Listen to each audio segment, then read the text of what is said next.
I'd like to tell you something about the speaker. Mrs. Priscilla Coates is a graduate of Vassar College. She went to school at the same time, I understand, as Jane Fonda and Brooke Hayward. She majored in child study. She got her PhD, that's putting hubby through, at Columbia School of Medicine, PNS, which is one of my schools. She's a research technician for Algernon Rees, who wrote the textbook on tumor of the eye. He's a professor at PNS in New York. Mrs. Coates has 3 children, 3 boys, and she says she's not an expert on Scientology. No one is an expert at anything. We are all at best specialists. That we specialize in something doesn't mean we know anything about it, but we specialize. But I think that you'll see that Priscilla Coates knows a great deal about Scientology, because she was a director of Cult Awareness Network for 3.5 years, from 1982 to 1985. The purpose was to answer all inquiries, reporters, parents, professors, lawyers, etc. And the title that she will speak under is The Bizarre World of Scientology. And with this, Priscilla, pleasure to give you the floor.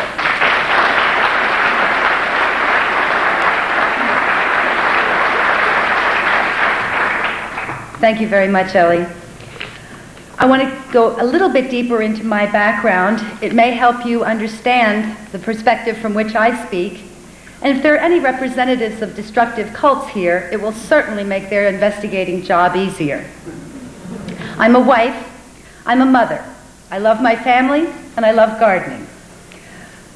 I come from a little tiny town in upstate New York called Hannacroy. We lived there for more than 15 years. In Hannacroy, I learned to wallpaper and to tile and to remodel a house, also electrical wiring. Interesting things to do. I was also the town historian there. I served on as bicentennial chairman and on the school board. I also ran for political office and lost.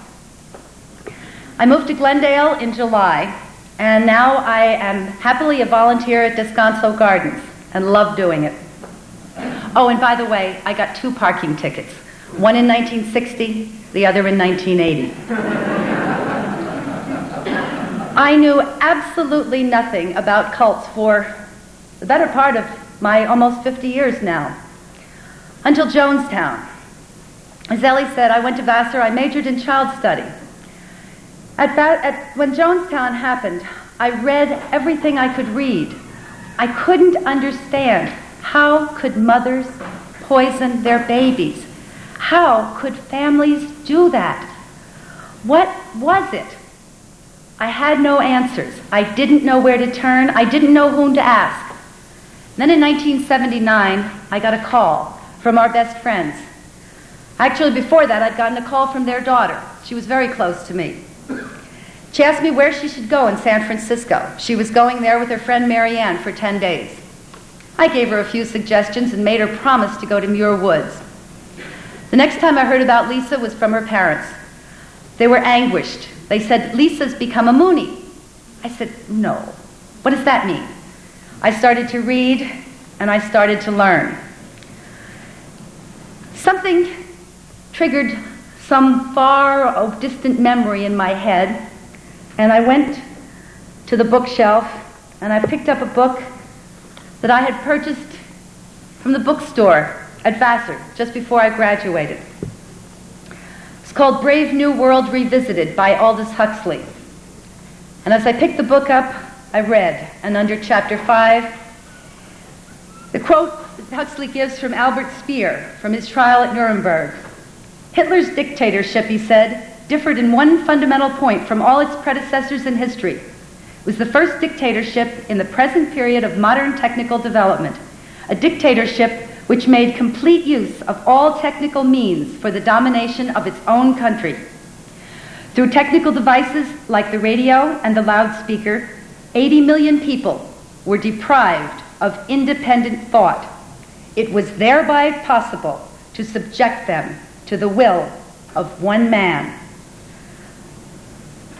Huxley goes on, and on page 49, he says, in the past, these specialists in the art of changing people's minds were empiricists.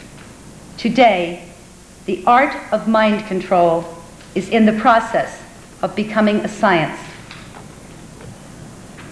Mind control, brainwashing, thought reform, undue influence, coercive persuasion. What did they mean? What had happened to Lisa? Many of the books that I read agreed with Huxley. Many of the books did not. Marianne escaped, and that was her term for how she left the Unification Church. In January of 1980, we made a decision. We would go and we would talk to Lisa. I went to San Francisco with her parents. I was stunned at the changes in this young woman that I thought I knew so well. I really didn't know her. We talked with Lisa for 2 days and convinced her that she should voluntarily speak to some people who knew more about the Unification Church than we did. Call them deprogrammers, call them exit counselors. Through a very gentle process, a very loving and caring process, of which I attended every single minute and even slept with Lisa because there weren't enough beds in our motel suite that we could share, we could be separate. Lisa learned about the Unification Church, and she made a conscious and informed choice to leave. I vowed that I would try to help others. What do you do? Where do you go? Well, I had found by that time an organization which was called the Citizens Freedom Foundation. It's now called the Cult Awareness Network. I joined. I became a member of the board. I helped set up a little organization in Albany, New York. And eventually, in August of '82, I became the executive director, a position I held until 1985. The Cult Awareness Network sprang up out of an organization called FreeCog, Free the Children of God. Children of God was very active here in Southern California in the early 70s. Children of God was set up by a man by the name of David Moses Berg. They're, for the most part, not here in the United States anymore, but in other countries. Currently, the Children of God require all of their parents to sexually stimulate their children starting soon after birth. The goal is to have the children copulate soon as they can, close to 3 years old as possible. These parents got together and they tried to support each other. They went public with their stories, and they began to get calls from all over the country. That's exactly what happened to my mother, father, brother, sister, whatever. But the name of the group is. They didn't understand. What is happening? Was Huxley right? Was there really a new kind of cult? They didn't know. But in 1974, they formed the Citizens Freedom Foundation with the goal to educate the public about destructive cults. Interestingly enough, similar groups sprang up in 1974 in France, England, and Germany. We didn't even know that we had all started in the same year until 1982, when we finally all met each other at a meeting. Today, the Cult Awareness headquarters is in Chicago. There are affiliates in 50 states. We have a national conference every fall, and the last one was in Pittsburgh. There were about 500 people there. More than 250 of them were ex-members from a myriad of groups. The Cult Awareness Network and I do not judge doctrines or beliefs. The Cult Awareness Network is made up of people from all walks of life. It may be almost as diverse as this group. The concern of the people who belong is with destructive cults and a deep and abiding love of freedom. We believe that everyone has the right to believe exactly as they choose, in whatever they choose, be it purple turtles or ice cream cones. But we believe and feel very strongly that whatever they believe does not give them the right to act in any way they choose. No matter what the belief system, the group must abide by our laws. what is a destructive cult? My definition is any group or organization which recruits deceptively, gains its members by undue influence or mind control, and has no regard for our laws, no regard for society, and no regard for the individual.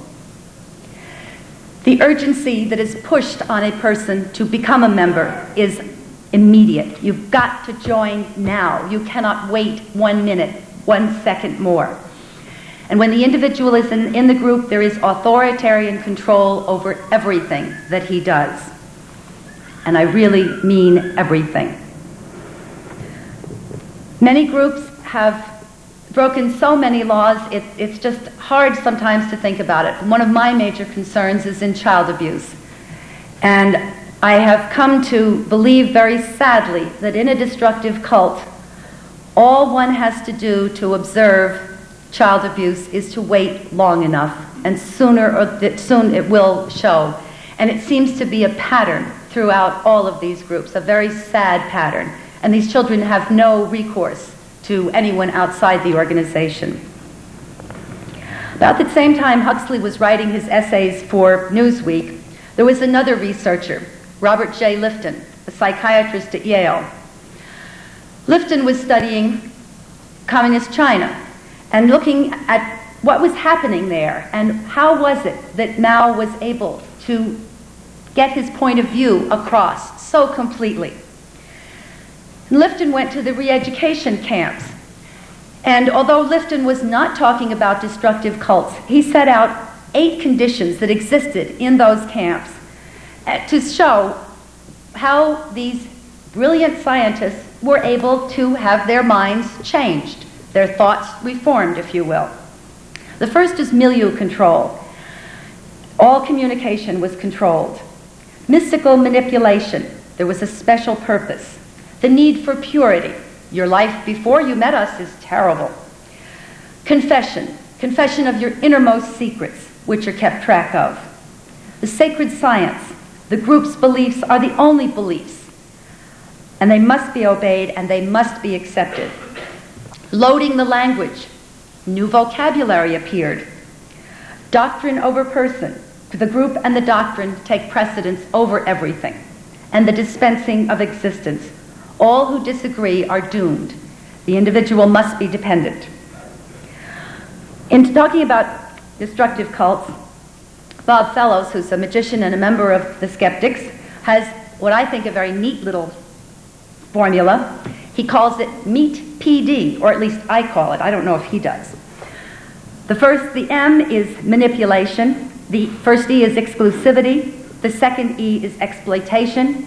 T is totalitarianism. And the PD is psychological damage.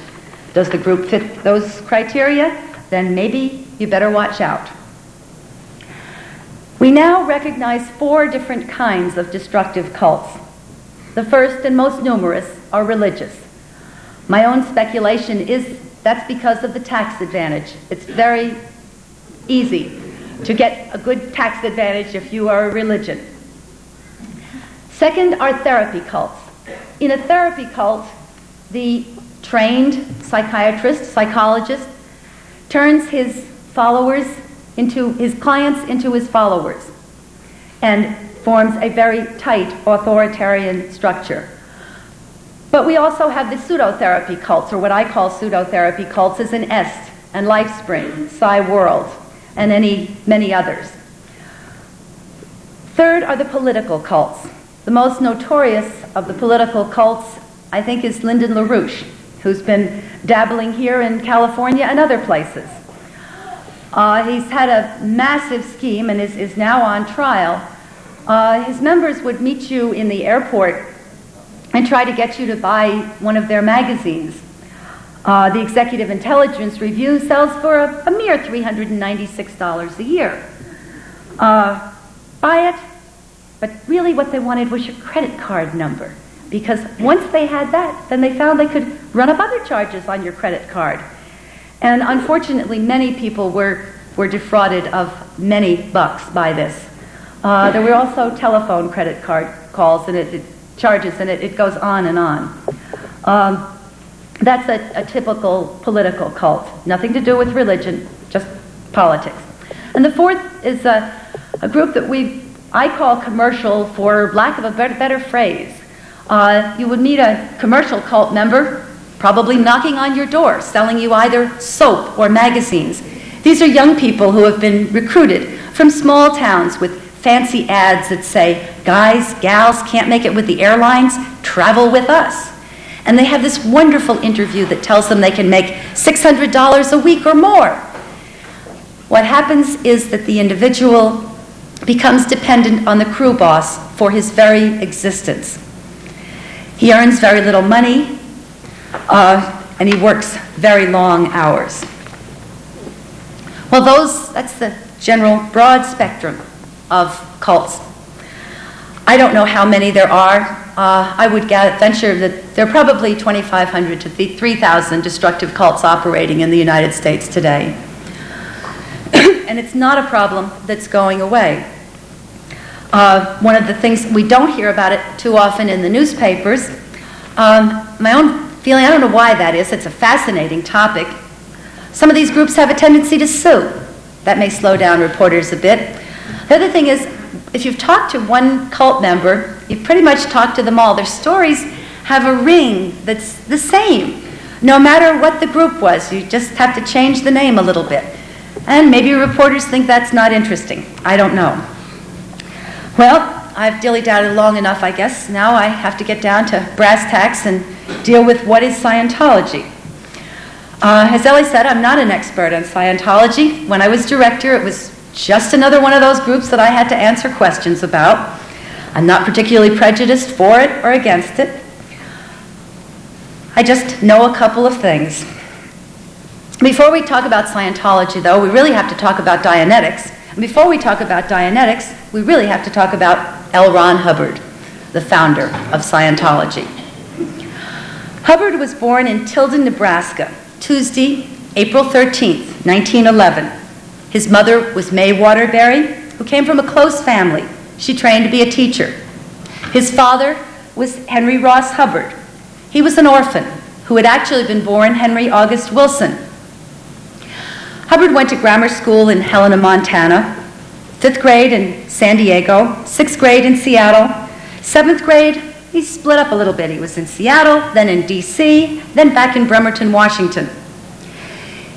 He took a trip to Washington, D.C. by boat that year to meet his father. And he says on that boat that he met Snake Thompson, who was a student of Freud, and really taught him about psychotherapy. Ron was then 12. He became an Eagle Scout in Washington, D.C., and met President Coolidge, and then returned to Bremerton, Washington for 8th grade. 9th and 10th grade were spent in Seattle, and his father was sent to Guam. Hubbard and his mother traveled to Guam. They spent 36 days on the boat, and they did have some interesting ports of call: San Francisco, Honolulu, Japan, Shanghai, Hong Kong, Manila, and finally Guam. But soon it was back to school again, in 11th grade in Helena, Montana. Something happened that year. I don't know. Suddenly, he left school early and took a ship to Guam. Maybe he was homesick. Maybe he wanted to be with his parents.